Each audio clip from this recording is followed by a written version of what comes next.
এই মোবাইলটার নাম হচ্ছে ইনফিনিক্স R1 Pro।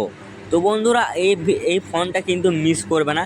তো আজকের এই ভিডিওটা তোমাদের জন্য কিন্তু খুবই গুরুত্বপূর্ণ হতে চলেছে।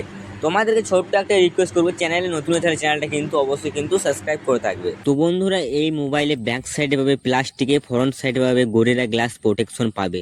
তো বন্ধুরা, এবারে আমরা আসি ক্যামেরা বিষয়ে। ব্যাক সাইডে 3টি ক্যামেরা দিতে হবে। মেন ক্যামেরাতে 300 মেগাপিক্সেল হবে, এটাতে আমরা 8K ভিডিও রেকর্ডিং করতে পারবো। এই যে 60 fps আর এটার পেছনে ডুয়েল এলইডি ফ্ল্যাশ কিন্তু আছে। এবারে আমরা ফ্রন্ট ক্যামেরার বিষয়ে জানি। ফ্রন্টে আমরা পাবো 32 মেগাপিক্সেলে, যেটাতে আর এইচডিআর প্রোটেক্টবার সাপোর্ট পাবে। নিচের দিকে এলে আমরা দেখতে পাবো টাইপ-সি 3.5 অডিও জ্যাক দেখতে পাবো।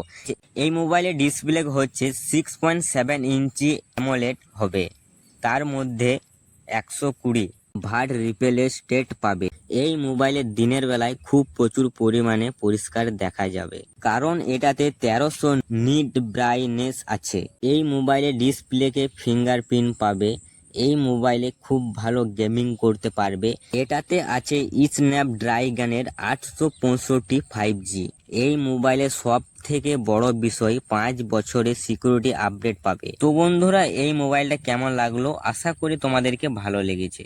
এবারে আমরা আসি এটার র্যাম। এটা কিন্তু 3 রকমের লঞ্চ হবে। যেটা 8GB র্যাম থাকবে, সেটা কিন্তু 128GB রোম থাকবে। আর যেটা 8GB থাকবে 256GB। আর একটা থাকবে 12GB র্যাম 256GB। আর একটা থাকবে 16GB র্যাম আর 1TB রোম। এবারে আমরা ব্যাটারি বিষয়ে আসবো। এটার ব্যাটারি থাকবে 6000 mAh ব্যাটারি, 45 ওয়াটের ফাস্ট চার্জার।